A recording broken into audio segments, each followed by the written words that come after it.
श्री शिवाय नमस्तुभ्यम। जय भोलेनाथ। सोमवार का दिन भगवान शिव शंकर को अत्यंत प्रिय है।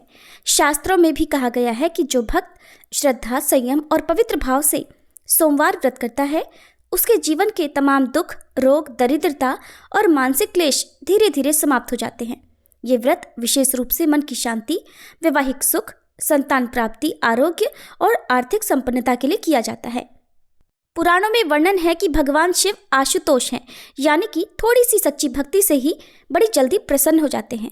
और जो व्यक्ति लगातार 16 सोमवार अथवा श्रद्धा अनुसार इस व्रत को करता है और कथा श्रवण करता है, भोलेनाथ उसकी मनोकामनाएं अवश्य पूर्ण करते हैं। तो आइए प्रिय श्रोताओं, आज सोमवार के दिन सुनते हैं सोमवार व्रत और 16 सोमवार व्रत की कथाएं। उससे पहले हम सभी भगवान शिव से प्रार्थना करें। हे त्रिनेत्रधारी, हे नीलकंठ महादेव, आप कैलाश के वासी, करुणा के सागर और भक्तों के संकट हरने वाले हैं। प्रभु, हम अज्ञानवश जो भी पाप, दोष और भूल कर बैठे हैं उन्हें अपनी करुणा से क्षमा कीजिए।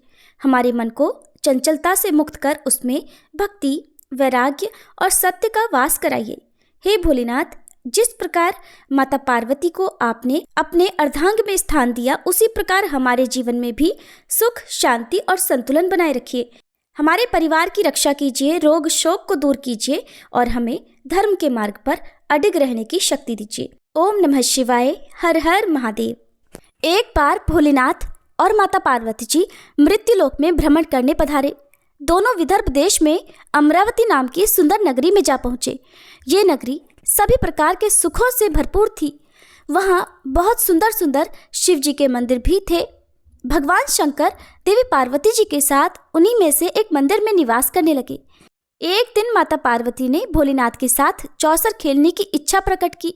भगवान शिव ने उनकी बात सुन ली और वे दोनों चौसर खेलने लगे। तभी मंदिर का पुजारी पूजा करने आया। माता पार्वती ने पुजारी से पूछा, पुजारी जी बताओ, हम में से कौन जीतेगा? पुजारी जी ने कहा, महादेव ही जीतेंगे। थोड़ी ही देर बाद खेल समाप्त हुआ तो विजय देवी पार्वती जी की हुई। माता पार्वती ने पुजारी जी से पूछा, बताओ पुजारी जी, हम में से विजय किसकी हुई? तब पुजारी जी ने महादेव को ही विजयी होने की बात बताई। ये सुनकर देवी पार्वती जी को पुजारी जी पर क्रोध आया और उन्हें कोढ़ी होने का श्राप दे दिया। कोढ़ से ग्रस्त पुजारी बहुत दुखी रहने लगे। एक दिन देवलोक की अप्सरा भगवान शिव की पूजा करने के लिए उस शिव मंदिर में आई। पुजारी जी की कोढ़ की अवस्था देखकर दया भाव से पूछताछ करने लगी। तब पुजारी जी ने सारी बात अप्सरा को बता दी। उनमें से एक अप्सरा बोली, आप सभी व्रतों में श्रेष्ठ 16 सोमवार के व्रत करो, इससे शिवजी प्रसन्न होंगे और वे तुम्हारे कष्ट अवश्य दूर करेंगे। पुजारी जी ने इस व्रत की विधि पूछी।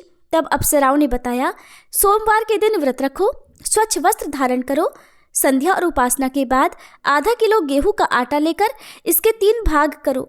घी, गुड़, दीप, नैवेद्य, पुंगी फल, बेलपत्र, जनेऊ जोड़ा, चंदन, अक्षत और पुष्प आदि से प्रदोष काल में भगवान शंकर का पूजन करो। 3 भागों में से 1 भाग शिव जी को अर्पण करो, बाकी 2 को शिव जी के प्रसाद के रूप में उपस्थित जन को बांट दो, खुद भी प्रसाद ग्रहण करो। इस तरह 16 सोमवार व्रत करो। 17वें सोमवार को पाव भर की पवित्र आटे की बाटी बनाओ, उसमें घी और गुड़ मिलाकर चूरमा बनाओ, शिव जी को भोग लगाकर उपस्थित भक्तों में बांट दो। इसके बाद परिवार सहित प्रसाद ग्रहण करो तो इससे सभी मनोरथ पूर्ण हो जाते हैं। ऐसी बात बताकर अप्सराएं चली गईं। पुजारी जी ने अप्सराओं की बताई विधि अनुसार 16 सोमवार के व्रत किए, जिसके पुण्य प्रताप से भगवान शिव की कृपा और माता पार्वती की दया से पुजारी जी कोढ़मुक्त हो गए और आनंद से रहने लगे। कुछ समय के बाद भगवान शिव और देवी पार्वती जी वापस उसी मंदिर में आए। देवी पार्वती ने पुजारी जी को निरोगी देखकर कारण पूछा तो पुजारी जी ने 16 सोमवार व्रत की महिमा बताई। पार्वती जी खुद भी 16 सोमवार व्रत रखने के लिए तैयार हो गई और इस व्रत को करने से उनके रूठे हुए पुत्र कार्तिकेय जी देवी पार्वती जी के आज्ञाकारी हो गए। कार्तिकेय जी ने जब माता से पूछा कि माता, आपने ऐसा क्या किया जिससे मेरा हृदय परिवर्तन हो गया, तब देवी पार्वती ने 16 सोमवार की कथा उन्हें सुना दी। कार्तिकेय जी ने अपने विशेष मित्र से जो कहीं खो गया था उससे मिलने की कामना में 16 सोमवार के व्रत किए तो उनका खोया हुआ मित्र उन्हें जल्दी मिल गया। मित्र ने इस आकस्मिक मिलन का कारण पूछा तो कार्तिकेय जी ने उसे 16 सोमवार का व्रत करना बताया। मित्र ने व्रत की विधि विधान पूछा और स्वयं के विवाह की मनोकामना से 16 सोमवार के व्रत धारण किए। इसके बाद कार्तिकेय जी का मित्र एक स्वयंवर सभा में गया तो वहां की राजकुमारी ने आकर्षित होकर उसके गले में वरमाला डाल दी और उसे अपना पति स्वीकार कर लिया।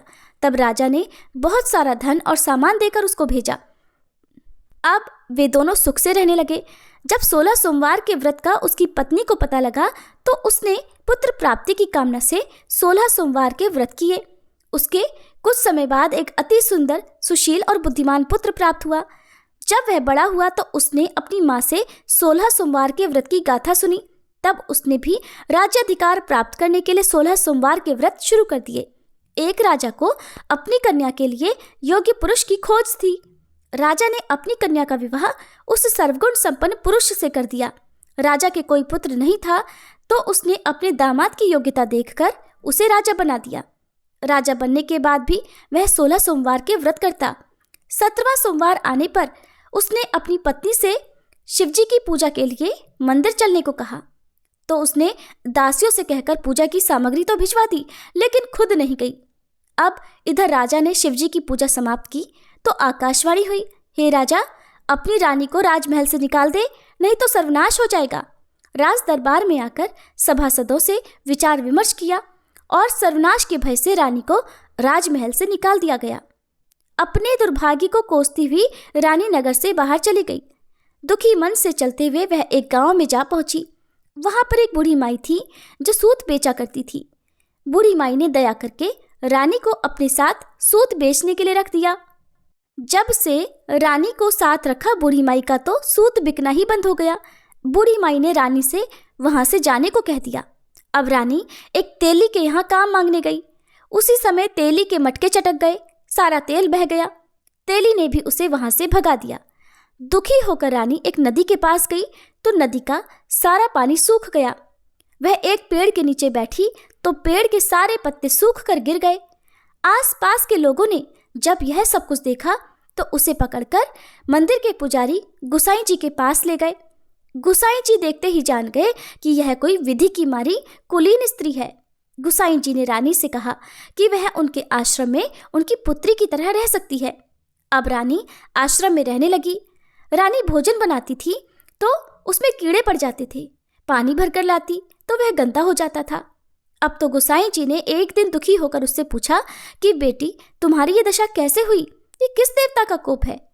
तब रानी ने शिवजी की पूजा में ना जाने वाली बात गुसाई जी को बताई तो गुसाई जी बोले, पुत्री, तुम 16 सोमवार के व्रत करो, इससे तुम अपने सभी कष्टों से मुक्ति पा सकती हो। गुसाई जी की बात मानकर रानी ने 16 सोमवार के व्रत किए। 17वें सोमवार के दिन विधि विधान से शिवजी की पूजा भी की। पूजन के प्रभाव से राजा को इधर महल में रानी की याद सताने लगी और रानी को ढूंढने के लिए उसने चारों दिशाओं में अपने दूत भेज दिए। रानी की खोज में घूमते घूमते दूत गुसाई जी के आश्रम में भी पहुंच गए। राजा को खबर लगी तो राजा रानी को ले जाने आश्रम पहुंच गया। गुसाई जी से बोला, ये मेरी पत्नी है। शिव जी के क्रोध के कारण मैंने इसे महल से निकाल दिया था। अब जब शिव जी का प्रकोप शांत हो चुका है तो इसे मेरे साथ जाने की आज्ञा दीजिए। गुसाई जी ने रानी को राजा के साथ जाने की आज्ञा दे दी। रानी बहुत प्रसन्न हुई।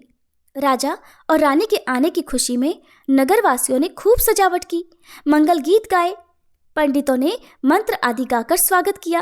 इस तरह धूमधाम से रानी का महल में प्रवेश हुआ। राजा ने ब्राह्मणों को दान आदि दिए, याचकों को धन धान्य दिया। जगह जगह भूखे लोगों को भोजन खिलाने के लिए भंडारे खुलवाए। राजा रानी 16 सोमवार के व्रत करते हुए शिव जी का विधि विधान से पूजन करते हुए सुखपूर्वक लंबे समय तक जीवन बिताने के बाद शिवलोक को पधार गए। इस प्रकार जो भी मनुष्य मन, वचन और कर्म से भक्ति भाव से 16 सोमवार के व्रत और पूजन विधि विधान से करता है, कथा का श्रवण करता है, वह सभी सुखों को प्राप्त करके अंत में शिवलोक को गमन करता है और यह व्रत सभी मनोरथ पूर्ण करने वाला है। एक बार किसी नगर में एक साहूकार था। उसके घर में धन की कोई कमी नहीं थी, लेकिन कोई संतान न होने के कारण वह बड़ा दुखी था। संतान प्राप्ति के लिए वो हर सोमवार को व्रत रखता था और पूरी श्रद्धा के साथ शिव मंदिर जाकर भगवान शिव और माता पार्वती की पूजा किया करता था। उसकी भक्ति देखकर एक दिन माँ पार्वती प्रसन्न होकर भगवान शिव से साहूकार की मनोकामना पूर्ण करने का निवेदन करती हैं। पार्वती जी के आग्रह पर भगवान शिव ने कहा, हे देवी, इस संसार में हर प्राणी को उसके कर्मों का फल मिलता है और जिसके भाग्य में जो हो उसे भोगना ही पड़ता है। लेकिन पार्वती जी ने साहूकार की भक्ति देखकर उसकी मनोकामना पूर्ण करने की इच्छा व्यक्त की। माता पार्वती के आग्रह पर भगवान शिव ने साहूकार को पुत्र प्राप्ति का वरदान तो दिया, लेकिन उन्होंने बताया कि ये बालक केवल 12 वर्षों तक ही जीवित रहेगा। माता पार्वती और भगवान शिव की इस संवाद को साहूकार सुन रहा था, इसलिए उसे ना तो इस बात की खुशी हुई और ना ही कोई दुख, बल्कि वो पहले की तरह ही शिव जी की पूजा करता रहा। कुछ समय के बाद साहूकार की पत्नी ने एक पुत्र को जन्म दिया। जब वह बालक 11 वर्ष का हुआ तो उसे पढ़ने के लिए काशी भेज दिया गया। साहूकार ने पुत्र के मामा को बुलाकर उसे बहुत सारा धन देते हुए कहा कि तुम इस बालक को काशी विद्या पढ़ने के लिए लेकर जाओ। तुम लोग रास्ते में यज्ञ कराते जाना और ब्राह्मणों को भोजन दक्षिणा देते हुए जाना। दोनों मामा भांजे इसी तरह यज्ञ कराते और ब्राह्मणों को दान दक्षिणा देते काशी नगरी निकल पड़े। इस दौरान रात में एक नगर पड़ा जहां नगर के राजा की कन्या का विवाह था, लेकिन जिस राजकुमार से उसका विवाह होने वाला था वह एक आंख से काना था। राजकुमार के पिता ने अपने पुत्र के काना होने की बात को छुपाने के लिए सोचा, क्यों ना उस साहूकार के पुत्र को दूल्हा बनाकर राजकुमारी से विवाह करा दूं और विवाह के बाद इसको धन देकर विदा कर दूंगा और राजकुमारी को अपने नगर ले आऊंगा। लड़के को दूल्हे के वस्त्र पहनाकर राजकुमारी से विवाह करा दिया गया। साहूकार का पुत्र ईमानदार था, उसे ये बात सही नहीं लगी, इसलिए उसने अवसर पाकर राजकुमारी के दुपट्टे पर लिख दिया कि तुम्हारा विवाह तो मेरे साथ हुआ है, लेकिन जिस राजकुमार के संग तुम्हें भेजा जाएगा वो एक आंख से काना है। मैं तो काशी विद्या पढ़ने जा रहा हूँ। जब राजकुमारी ने चुन्नी पर लिखी बातें पढ़ी तो उसने अपने माता पिता को ये बात बताई। राजा ने अपनी पुत्री को विदा नहीं किया, फिर बारात वापस चली गई। दूसरी ओर साहूकार का पुत्र और उसका मामा काशी पहुंचे और वहां जाकर उन्होंने यज्ञ किया। जिस दिन साहूकार का पुत्र 12 वर्ष का हुआ उस दिन भी यज्ञ का आयोजन था। लड़के ने अपने मामा से कहा कि मेरी तबीयत कुछ ठीक नहीं है। मामा ने कहा, तुम अंदर जाकर आराम कर लो। भगवान शिव के वरदान अनुसार कुछ ही देर में उस बालक के प्राण निकल गए। मृत भांजे को देखकर उसके मामा ने विलाप करना शुरू कर दिया। संयोगवश उसी समय भगवान शिव और माता पार्वती उधर से जा रहे थे। पार्वती जी ने भोलेनाथ से कहा, स्वामी, मुझे इसके रोने का स्वर सहन नहीं हो रहा, आप कृपया इस व्यक्ति के कष्ट को अवश्य दूर कीजिए। जब भगवान शिव मृत बालक के समीप गए तो वह बोले कि ये उसी साहूकार का पुत्र है जिसे मैंने 12 वर्षों की आयु का वरदान दिया था। अब आज इसकी आयु पूरी हो चुकी है। लेकिन मातृभाव से विभोर माता पार्वती जी कहने लगी, हे महादेव, आप इस बालक को और आयु देने की कृपा करें, नहीं तो इसके वियोग में इसके माता पिता भी तड़प तड़प कर मर जाएंगे। माता पार्वती के पुनः आग्रह पर भगवान शिव ने उस लड़के को जीवित होने का वरदान दिया। शिव जी की कृपा से वह लड़का जीवित हो गया। शिक्षा पूरी करके लड़का मामा के साथ अपने नगर की ओर वापस चल पड़ा। दोनों चलते हुए उसी नगर में पहुंचे जहां उसका विवाह हुआ था। उस नगर में भी उन्होंने यज्ञ का आयोजन किया। उस लड़के के ससुर ने उसे पहचान लिया और महल में ले जाकर उसकी खूब आवभगत की और अपनी पुत्री को धूमधाम से विदा कर दिया। इधर साहूकार और उसकी पत्नी भूखे प्यासे रहकर अपने बेटे की प्रतीक्षा कर रहे थे। उन्होंने प्रण कर रखा था कि अगर उन्हें अपने बेटे की मृत्यु का समाचार मिला तो वो भी प्राण त्याग देंगे, परंतु अपने बेटे के जीवित होने का समाचार पाकर वे बेहद प्रसन्न हुए। उसी रात भगवान शिव ने साहूकार के स्वप्न में आकर कहा, हे श्रेष्ठी, मैंने तेरे सोमवार के व्रत करने और व्रत कथा सुनने से प्रसन्न होकर तेरे पुत्र को लंबी आयु प्रदान की है। इसी प्रकार जो कोई सोमवार व्रत करता है या कथा सुनता और पढ़ता है उसके सभी दुख दूर होते हैं और सभी मनोकामनाएं पूर्ण होती हैं।